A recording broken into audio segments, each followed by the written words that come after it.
నిమీలిత నేత్రద్వయం, శ్రవణంతో దృశ్యం, వీణులతో వీక్షణం, వసంతవల్లరితో సుసాధ్యం. వసంతవల్లరికి స్వాగతం.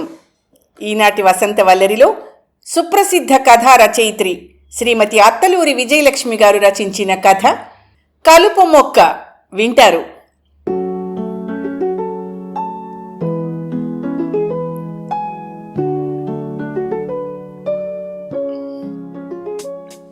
సార్, ఆలోచనలో మునిగి ఉన్న చైతన్య ఉలిక్కిపడ్డాడు. చేతిలో ఫైల్తో సెక్రటరీ సౌమ్యంగా నిలబడుంది. ఆమె మొహంలో లీలగా భయం, సంకోచం. ఆమెను చూడగానే అప్పటి వరకు కల్లోల సముద్రంలా ఉన్న మనస్సు హఠాత్తుగా ప్రశాంతంగా మారినట్టయింది. మొహంలో చిరునవ్వు, స్వరంలో మృదుత్వం తెచ్చిపెట్టుకుని ఎస్ చెప్పండి అన్నాడు. ఇది రమేష్ గారి కాంట్రాక్ట్కి సంబంధించిన ఫైల్ సార్. మీరు అడిగారు కదా. ఫైల్ టేబుల్ మీద పెట్టింది. ఆయన వచ్చారా? ఫైల్ దగ్గరికి లాక్కుంటూ అడిగాడు. లేదు సార్, మధ్యాహ్నం ఫోన్ చేశారు. నొసలు ముడేసి అన్నాడు. అలాంటప్పుడు ఇతని ఫైల్ ఎందుకు ఇంత ఇంట్రెస్టింగ్గా తీసుకొచ్చారు? టెండర్ వేసిన వాళ్ళు చాలామంది ఉన్నారు కదా. అతని వైఖరికి విస్తుపోతూ చూసింది. ఇది డైరెక్టర్ బెనర్జీ గారి పర్సనల్ కేస్ సార్. ఈ ఫైల్ ఇంకా తన దాకా ఎందుకు రాలేదని ఆయన 3 రోజుల నుంచి అడుగుతూనే ఉన్నారు. తను ప్రతిరోజు చైతన్య టేబుల్ మీదకి పంపిస్తూనే ఉంది. అతని వైఖరికి విస్తుపోతూ చూసింది. అది డైరెక్టర్ బెనర్జీ గారి పర్సనల్ కేస్. ఈ ఫైల్ ఇంకా తన దాకా ఎందుకు రాలేదని ఆయన 3 రోజుల నుంచి అడుగుతూనే ఉన్నారు. తను ప్రతిరోజు చైతన్య టేబుల్ మీదకి పంపిస్తూనే ఉంది. అది చైతన్య టేబుల్ మీదకు ఎలా వెళుతోందో అంతే భద్రంగా ఆఫీస్ వేళలు పూర్తయ్యేసరికి తన టేబుల్ మీదకి తిరిగి వస్తోంది. ఇతను పరధ్యాన్నంగా ఉంటున్నాడు. ఇవాళన్నా ఇతని సంతకం తీసుకుని డైరెక్టర్ గారికి పంపించకపోతే తనకు ఆయన చేతిలో ఖచ్చితంగా అక్షింతలు పడతాయి. కొంచెం గొంతు సవరించుకుని అంది. డైరెక్టర్ గారు మీకు ఫోన్ చేయలేదా అని అడిగారు రమేష్ గారు. చైతన్యకి అకస్మాత్తుగా గుర్తొచ్చింది. అవును, ఈ కాంట్రాక్ట్ రమేష్కే ఇవ్వాలని డైరెక్టర్ బెనర్జీ రికమెండ్ చేశారు. అస్థిమితంగా ఉన్న మనసుతో తను అసలు పట్టించుకోవడం లేదు.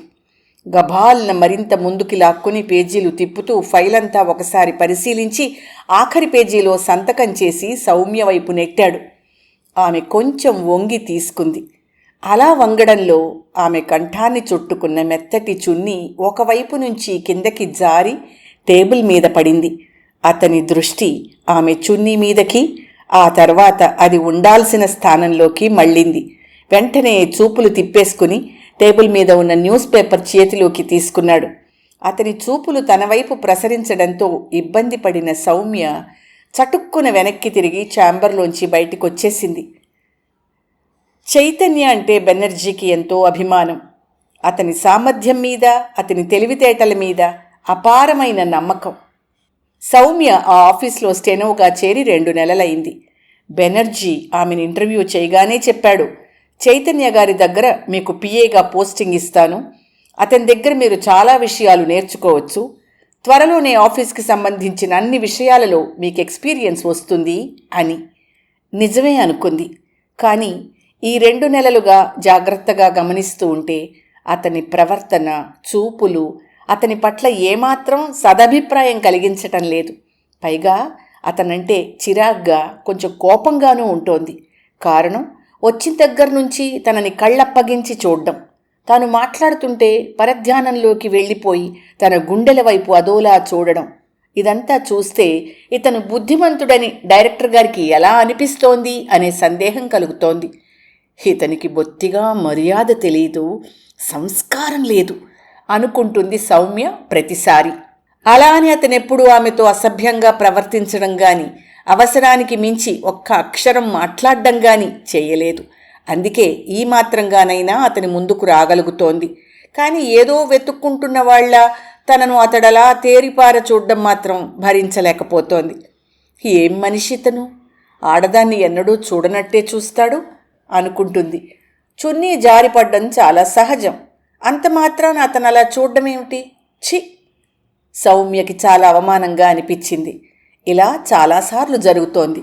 తన గుండెల వైపు చూడడం, వెంటనే తప్పు చేసిన వాళ్ళ తల తిప్పుకోవడం. తప్పు అని తెలిసి ఎందుకు చూడాలి? వెధవ వెధవ అని తనని తను రాజ్ కపూరనో శోభన్ బాబనో అనుకుంటున్నాడేమో. చాలా రొమాంటిక్గా చూస్తున్నాను అనుకుంటున్నాడు కాబోలు. చండాలంగా దరిద్రంగా చూస్తున్నాడని, ఆ చూపులు తనకి ఒళ్ళంతా మంటలు మండిస్తున్నాయని చెప్పాలి. ఆ వెధవ చూపులకి కంపరం పుడుతోంది. ఒళ్ళంతా గొంగళి పురుగులు పాకుతున్నట్టు, నరాలన్నీ వానపాముల్లా తిరుగుతున్నట్టు చికాకు పుట్టేస్తోంది. మేనర్స్ లేని బ్రూట్. అసలైనా డైరెక్టర్గా ఉన్నత పదవుల్లోకి వచ్చిన వాళ్ళకి సభ్యతా సంస్కారం ఉంటాయి. వీడు ముందు అటెండర్గా జాయిన్ అయ్యాట. మరి వీడికి ఆఫీసర్ పోస్ట్ ఎలా ఇచ్చాడో ఆ పెద్ద మనిషి. ఏమైనా సరే చెప్పేయాలి, రేపే డైరెక్టర్ గారికి చెప్పేయాలి వీడి దగ్గర పని చేయలేనని. సౌమ్య మరోసారి దృఢంగా నిశ్చయించుకుంది. అయితే సౌమ్య చూపుల్లో కనిపించే తిరస్కారం కానీ, ఆమె బాడీ లాంగ్వేజ్లో తన పట్ల ప్రదర్శితమవుతున్న అసహ్యం కానీ, ఆమె మాటల్లో అణిచిపెట్టుకున్న నిర్లక్ష్యం కానీ చైతన్య గమనించలేదు. గమనించాలన్న ధ్యాస అతనికి లేదు. అతనికి కేవలం ఆమె కళ్ళల్లో దయ, మెత్తని చిరునవ్వులో ప్రేమ కనిపిస్తున్నాయి. ఆమెను చూస్తుంటే చనిపోయిన తన తల్లే సౌమ్యగా మారి తనకి అసిస్టెంటుగా వచ్చిందేమో అనిపిస్తోంది. తల్లి తన దేహాన్ని సౌమ్యకిచ్చి ఆమె ఆత్మ మాత్రం పరమాత్మలో లీనమైందా అనిపిస్తోంది. సౌమ్య మాట్లాడుతుంటే అచ్చు అమ్మ మాట్లాడుతున్నంత మృదువుగా ఉంటుంది. ఆమె తన వైపు చూస్తుంటే గాయపడిన గుండెకి నవనీతం రాస్తున్నంత చల్లగా అనిపిస్తుంది. ఆమె నవ్వుతుంటే అచ్చు అమ్మ నవ్వంత మధురంగా ఉంటుంది. ఫైల్ తన టేబుల్ మీదకి తెచ్చిన చూపుడు వేలుతో ఫైల్లో ఉన్న ఇంపార్టెంట్ విషయాలు ప్రత్యేకంగా చూపించిన ఆ వేలు కూడా అమ్మ వేళ్లలా తన క్రాఫ్ట్ని ఆప్యాయంగా సవరిస్తున్నట్టే అనిపిస్తుంది. పేరుకు తగ్గట్టే ఆమె ఎంతో సౌమ్యంగా ఉంటుంది. సౌమ్యతో ఎక్కువసేపు మాట్లాడాలని, ఆమె సమక్షంలో మౌనంగా కూర్చుని అమ్మలాగా పాడుతుంటే పరవశించిపోవాలని అనిపిస్తోంది. ఆకాశంలో పల్టీలు కొడుతూ అలసిన పావురాలు రివ్వున వాలి సేద తీర్చుకుంటున్నట్టుండే ఆ గుండెల మీద తలదాచుకుని సాంత్వన పొందాలనిపిస్తుంది. ఆమె ఎదురుగా రాగానే కన్నీళ్లు కార్చి బీటలు వారిన తన మనస్సు అనే నేల మీద తొలకరి చినుకులు పడినంత హాయిగా ఆహ్లాదంగా ఉంటుంది. ఆమె స్వరం వినగానే కోల్పోయిన చైతన్యం తిరిగి వంపులు తిరుగుతూ తన అణువణువునా చేరినట్టు అనిపిస్తుంది. సౌమ్య అసలు ఈమె ఎక్కడి నుంచి వచ్చింది? ఈ ఆఫీస్కే ఎందుకు వచ్చింది? తన దగ్గరే ఎందుకు అసిస్టెంటుగా వేశారు డైరెక్టర్ గారు? ఆ దైవం పంపినట్టు అటు అమ్మ పోగానే ఇటు ఈమె తన జీవితంలోకి రావడమేమిటో. జీవితంలోకి వచ్చిందా? కాదు కాదు, మనసులోకి వచ్చింది. ఊహ కాదు, తను పనిచేస్తున్న ఆఫీస్కి చాలా కాకతాళీయంగా వచ్చి చేరింది. ఆ చేరిన క్షణం ఎలాంటిదో తన అభిమానాన్ని, తన ఆదరణని చూరగొన్న అనురాగమూర్తిగా అమ్మగా మనసంతా ఆక్రమిస్తోంది. ఈదురుగాలికి కదిలి కదిలి పూలన్నీ రాల్చుకుంటున్న జాజి పందిరిలా చైతన్య మెదడులో తల్లి జ్ఞాపకాల పందిరి కదిలి ఆవిడ పంచిన మమతల సుమాలన్నీ ఒడిలో రాలుతున్నట్టుగా అయింది. ఈనాటి తన ఉన్నతికి కారణమైన అమ్మ, అనామకుడిగా బతకాల్సిన వాడిని ఆఫీసర్ని చేసిన అమ్మ.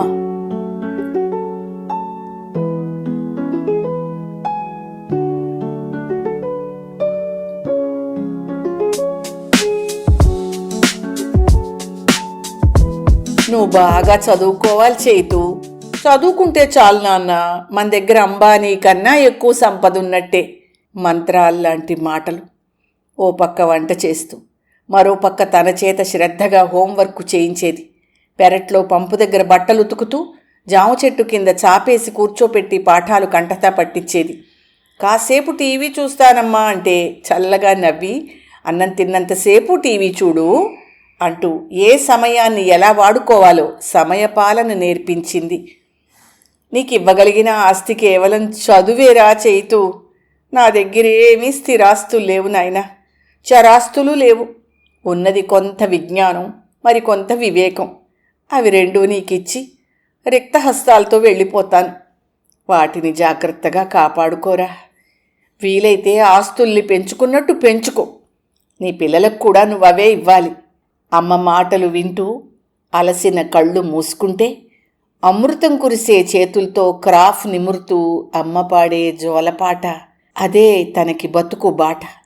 తీయ తీయని తేనెల మాటలతో తీస్తారు సుమా గోతులు, నమ్మవద్దు. తెలియని చీకటి తొలగించి వెలుగిచ్చేది చదువే సుమా, మానవద్దు. దొంగల చేతికి దొరకనిది, దానము చేసిన తరగనిది, పదుగురిలోన పరువుని పెంచి పేరు తెచ్చే పెన్నిదది. ఏది ఆ స్వరం, ఏది ఆ లాలిత్యం, ఏది ఆ మాధుర్యం, ఏది ఆ ఆర్ద్రత? చిన్నప్పటినుంచి తన మనసులో చదువు పట్ల ఆసక్తిని కలిగిస్తూ స్ఫూర్తినిచ్చే పాట. ఎంత తీయటి పాట, ఎంత గొప్ప భావం. గ్రాడ్యుయేషన్ అవగానే ఉద్యోగం కోసం ప్రయత్నిస్తూ ఉంటే దొరికింది అటెండర్ ఉద్యోగం. ఇంత చదువుకుని ఈ ఉద్యోగమా, నేను చెయ్యను అంటే అది కూడా లేని వాళ్ళు ఎంతోమంది ఉన్నారు నాన్న. కొంచెం ఓపిక పడితే ఒకనాటికి ఇక్కడే నువ్వు ఆఫీసర్ అవుతావు. అయినా అప్పుడే చదువు ఆపేస్తావా, పై చదువులకి వెళ్ళవా అంటున్న అమ్మవైపు అయోమయంగా చూశాడు. ఉద్యోగం చేస్తూ చదువుకోవడమా? నవనీతం మీది నురగలా నవ్వింది.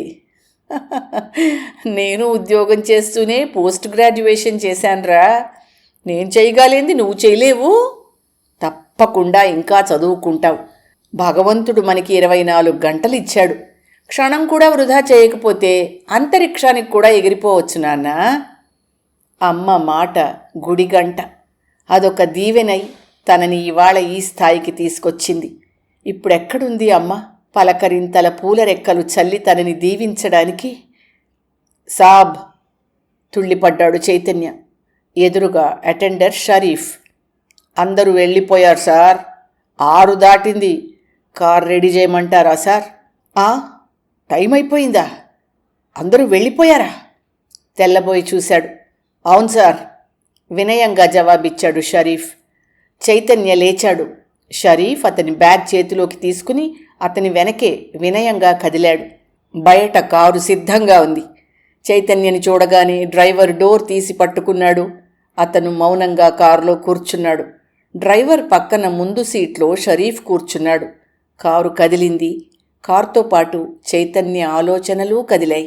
తిరిగి అమ్మ చుట్టూ పరిభ్రమించసాగాయి. గవర్నమెంట్ స్కూల్లో చేర్పించిందని స్కూల్ ఎగ్గొట్టి పార్కులో పడుకుంటే, నీకంటూ స్వతహాగా తెలివితేటలు, గ్రహణశక్తి, చదువు మీద శ్రద్ధ ఉండాలి. నీ భవిష్యత్తు గురించిన ఒక లక్ష్యం ఉండాలి. ఏ స్కూల్ అయినా ఒకటే నాన్న. నిన్ను కాన్వెంటులో చేర్పించే శక్తి నాకు లేదు, జాలిగా అంది.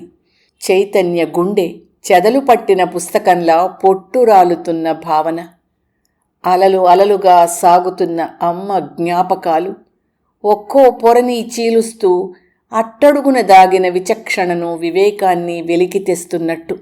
ఇంతకాలం ఏమైపోయాయి ఈ భావాలు? ఎక్కడ దాగాయి అమ్మ ఆత్మని ఆవిష్కరించే ఈ వాస్తవాలు? మనిషి దూరమైతే కానీ ఆ మనిషి విలువ అర్థం కాదంటారు. అంతేనా? అంతే. అందుకే అమ్మ పోయిన ఈ 4 నెలలుగా తను పడుతున్న మానసిక క్షోభ ఇంతకుముందు ఎన్నడన్నా అనుభవించాడా? ఆఫీసర్ అయిన రోజున అందుకు ఆలంబన అయిన అమ్మని మర్చిపోయి స్నేహితులతో అర్ధరాత్రి దాకా పార్టీ చేసుకుని వస్తే, నీ సంతోషమే నాకు బలం అంది అమ్మ. ఈరోజు అమ్మ చనిపోయిన రోజు. ఇవాళ్టికి 4 నెలలు పూర్తయి 5వ నెలొచ్చింది. కారు చైతన్య ఇల్లు సమీపించింది. ఓ చిరుదీపం వెలిగించే చిన్న చేయి కోసం ఎదురు చూస్తున్న చైతన్య చీకటిల్లు అతనికి సానుభూతిగా స్వాగతం పలికినట్టు బయట వరండాలో ఒక లైటు వెలిగింది.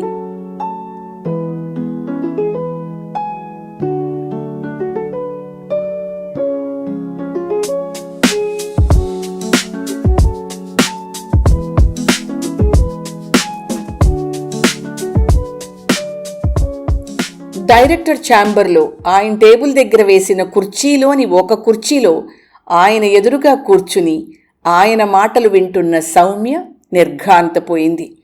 సార్ సార్ మీరేమంటున్నారు? నేను కరెక్టుగా మాట్లాడుతున్నానమ్మా. ఆడపిల్లగా చైతన్య గురించి నువ్వు అలా అనుకోవడంలో తప్పులేదు. కానీ నాకు తెలిసి అతను నీ పట్ల అనుచితంగా ప్రవర్తిస్తున్నాడనేది నిజం కాదు. అనుచితంగా ప్రవర్తించడం లేదు సార్, కానీ అసభ్యంగా నా వైపు చూస్తుంటే నాకు చాలా అన్బేరబుల్గా ఉంది. డిక్టేషన్కి పిలుస్తారు, ఏమీ మాట్లాడరు.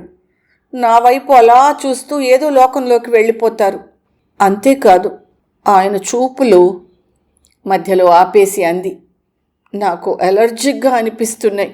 దయచేసి నన్ను ఇంకెక్కడైనా వేయండి సార్. నాకు ఈ పిఏ పోస్టు లేకపోయినా పర్వాలేదు, సాధారణ క్లర్కుగా చేస్తాను. కానీ you have sadly mistaken him Soumya. అతను నీలో తన తల్లిని చూస్తున్నాడు. వాట్? అదిరిపోతూ చూసింది. తల్లిని చూస్తున్నాడా? పరాయి ఆడదానిలో అమ్మని చూసేంత గొప్ప మనసా? అంత ఉదాత్తుడా? అలాంటప్పుడు అక్కడెందుకు చూస్తాడు? ఆమె మొహంలో భావాలు గమనిస్తూ మళ్ళీ అన్నాడాయన, అతనికి తల్లి తప్ప మరెవ్వరూ లేరు. కొద్దిమంది మగపిల్లల స్నేహం తప్ప మరో ఆత్మీయత అతనెరుగడు. అతని జీవితంలో తల్లి తర్వాత సన్నిహితంగా చూసిన స్త్రీవి నీవే. అలా అని ఆడవాళ్ళని చూడలేదా అని అడక్కు. చూడడం వేరు, ఆత్మీయత పంచుకోవడం వేరు. నా అంచనా తప్పు కాకపోతే అతను నీ సాన్నిహిత్యం కోరుకుంటున్నాడు. సార్. అవునమ్మా. చైతన్య ఎంతో ఉత్సాహంగా చలాకీగా ఉంటూ ఒక అటెండర్గా నా కంపెనీలో జాయిన్ అయి తన తెలివితేటలతో సామర్థ్యంతో నా కంపెనీ అభివృద్ధి చేసి ఆఫీసర్గా ఎదిగాడు. అతని జీవితంలో అత్యంత ముఖ్యమైన వ్యక్తి అతని తల్లి. అలాంటి ఆవిడ అనుకోకుండా హఠాత్తుగా చనిపోయింది. అప్పట్నుంచి అతను డిప్రెషన్కి లోనయ్యాడు. ఆ చలాకీతనం, ఆ ఉత్సాహం ఏదో దుష్టశక్తి లాక్కుపోయినట్టు పిచ్చివాళ్లా అయ్యాడు. అతన్ని మామూలు మనిషిని చేయడానికి నేను చాలా ప్రయత్నించాను, కానీ నా వల్ల కాలేదు. అందుకే నేను చేయలేకపోయిన పని నువ్వు చెయ్యాలని నా ఆశ. అంటే? నిర్ఘాంతపోతూ అడిగింది. తనకి చైతన్య చూపుల నుంచి విముక్తి ప్రసాదించమని అడగడానికొస్తే ఆయన ధోరణే అందుకు విరుద్ధంగా ఉండడంతో సౌమ్యకి ఏం చెయ్యాలో ఏం మాట్లాడాలో అర్థం కావడం లేదు. అరగంట నుంచి అసలు విషయం చెప్పకుండా అతని జీవిత చరిత్ర తనకెందుకు చెప్తున్నాడో కూడా ఆమెకు అర్థం కావడం లేదు. సౌమ్య, ఏ మగవాడికైనా ఈ ప్రపంచంలో ఇద్దరే స్త్రీలు సర్వమూ తానై సన్నిహితం కాగలరు. ఒకరు తల్లి, మరొకరు భార్య. చైతన్య నిన్ను ఇష్టపడుతున్నాడనిపిస్తోంది నీ మాటలు వింటోంటే. అందుకే పెద్దవాడిగా మీ ఇద్దరి శ్రేయస్సు కోరేవాడిగా చెప్తున్నాను, అతన్ని నువ్వు వివాహం చేసుకోమ్మా. సార్, మీరేం మాట్లాడుతున్నారు? అతనెవరో, అతని కులము, మతము, కుటుంబము ఏమిటో తెలియకుండా అతన్ని నేను వివాహం చేసుకోవడం ఏమిటి సార్? అసలు మా పేరెంట్స్ ఎలా ఒప్పుకుంటారనుకున్నారు? అయినా మీరిప్పుడేగా అన్నారు అతను నాలో తన తల్లిని చూస్తున్నాడని. భార్యగా ఎలా అంగీకరించగలడు? చూడమ్మా, మగవాడికి తల్లిగా, చెల్లిగా, భార్యగా, ప్రియురాలిగా దగ్గరై అతనికి ఆనందాన్ని, శాంతిని ఇవ్వగలదు ఒక స్త్రీ. తాను పొందగలదు. భార్య అంటే కేవలం పగలంతా భర్త కొండిపెట్టి కావాల్సినవి అందిస్తూ సేవలు చేసి రాత్రి కాగానే శారీరక సుఖాన్ని ఇచ్చేది కాదమ్మా. భార్య అంటే భర్తకు కన్నై, కాలై, చెయ్యై, మనసున మనసై, బతుకంతా తానై వెలిగిపోయేది, వెలుగునిచ్చేది. భార్య అంటే బానిస కాదు అనేది మాత్రమే మీ నినాదం. కానీ భార్య అంటే మగవాడి బతుక్కొక అర్థం, పరమార్థం కల్పించేది అనేది మా నినాదం. భార్య అంటే మగవాడికి జీవిత సారాన్ని బోధించే ఓ గైడ్ అమ్మా. ఇంతకాలం అతనికి అతని తల్లే ఓ పెద్ద గైడ్. ఆ గైడు సాయంతోనే అతని స్థాయికి చేరుకున్నాడు. లేకపోతే అతను బికారి, అతను యాంటీ సోషల్ యానిమల్. అంటే 25 ఏళ్ల ప్రాయంలో 2 పెళ్ళిళ్ళు పీటల మీద చెడిపోయి పెళ్లి కావడం కష్టంగా మారింది సరళమ్మకు. అది ఆమె 100 ఏళ్ల జీవితాన్ని కన్నీటి కడలిగా మారిస్తే ఆత్మస్థైర్యంతో, మనోబలంతో, చెక్కు చెదరని ఆత్మవిశ్వాసంతో ఒంటరిగా జీవన పోరాటం ప్రారంభించి మా కంపెనీలోనే ఒక స్వీపర్గా చేరింది సరళమ్మ. పగలంతా పనిచేసిన అలసట దరికి రానివ్వకుండా రాత్రంతా కష్టపడి చదివి ఓపెన్ యూనివర్సిటీ ద్వారా డిగ్రీ సంపాదించుకుంది. మా కంపెనీలోనే స్వీపర్ స్థాయి నుంచి క్లర్కుగా ఎదిగింది. ఆమె ప్రయాణం అంతటితో ఆపలేదు, విశ్రమించలేదు. మరో మెట్టెక్కడానికి పీజీ చేసింది. ఇంతలో ఆమె ఒంటరి జీవితానికి తోడుగా తల్లిదండ్రులను కోల్పోయిన చైతన్యని పంపించాడు ఆ భగవంతుడు. సరళమ్మతో పాటు స్వీపర్గా పనిచేసిన లక్ష్మమ్మ భర్త తాగుబోతూ, సోమరిపోతూ. ఓ దురదృష్ట ఘడియలో లక్ష్మమ్మ అతడి చేతిలోనే చనిపోయింది. అతను జైలు పాలయ్యాడు. అమాయకమైన మొహంతో, కంటినిండా నీళ్లతో, కడుపులో దుఃఖంతో మిగిలిన చిట్టిని సరళమ్మ చేరదీసి చైతన్యగా మార్చి జీవం పోసింది. ఆమె చేతుల్లో ఎదిగిన చిన్న కలుపు మొక్కే చైతన్య అనే మహావృక్షం. నేడా మహావృక్షం అనురాగపు జల్లులు కురవక ఎండి మోడైపోవడానికి సిద్ధంగా ఉంది. నీ ప్రేమానురాగాల జల్లులు కురిపిస్తే ఆ మహావృక్షం తిరిగి జీవం పుంజుకుంటుంది. పెరిగి పెద్దదై శాఖోపశాఖలుగా విస్తరించి మధుర ఫలాలతో పాటు 10 మందికి నీడను కూడా కల్పించగలదు. ఆలోచించుకో సౌమ్య. కులాలు, మతాలు, ఆస్తులు, అంతస్తులు, జాతకాలు, మంచి రోజులు అన్నీ చూసి చేసిన పెళ్ళిళ్ళు కూడా విఫలమై విడాకుల దాకా వెళ్తున్నాయి అంటే అందుకు కారణం పరస్పర అవగాహన లోపమే. అది నువ్వు జయించగలిగితే నీ జీవితం 3 పువ్వులు 6 కాయలుగా కళకళలాడుతుందని నేను నమ్ముతున్నానమ్మా. I wish you all the best. Soumya నిశ్చేష్టురాలై కూర్చున్న చోటే శిలగా ఉండిపోయింది. ఆమె కళ్ల ముందున్న వస్తువులు, గోడలు, కిటికీలకున్న పరదాలు, డైరెక్టర్ బెనర్జీ అంతా అలుక్కుపోయి అస్పష్టంగా కనిపిస్తున్నాయి. కానీ ఆర్తిగా తన వైపు చూస్తున్న 2 కళ్ళు మాత్రమే స్పష్టంగా కనిపిస్తున్నాయి. ఆ 2 కళ్ళు చైతన్యవి.